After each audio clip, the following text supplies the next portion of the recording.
Bhavnagar Chitra medical centre ખાતે ડોક્ટરની બેદરકારીને લીધે ગર્ભવતી મહિલાનું મોત। ભાવનગર ચિત્રા જીઆઈડીસી ખાતે રહેતા મનીષાબેન મહેશભાઈ ગોહિલને પ્રસૂતાની પીડા ઉપડતા ચિત્રા મેડિકલ સેન્ટર ખાતે ખસેડવામાં આવ્યા હતા। ચિત્રા મેડિકલ સેન્ટરના ફરજ પરના તબીબો દ્વારા ગર્ભવતી મહિલાનું સિઝેરિયન ઓપરેશન કરી ડિલિવરી કરવામાં આવી હતી।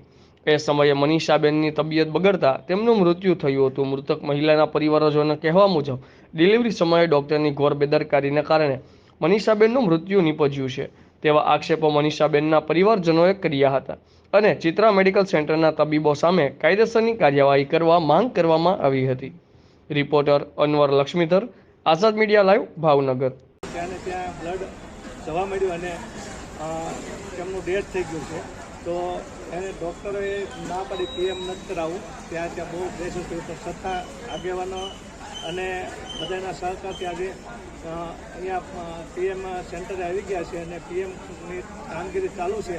અને આવા જે કોઈ ડૉક્ટરો હોય કે જે કામગીરી નબળી કરતા હોય એ લોકોને કડકમાં કડક કાર્યવાહી થાય અને બીજા સાથે ન બને, એની માટે આજે અમે આની પાછળ કડકમાં કડક કાર્યવાહી થાય એવી અમારી માંગણી છે।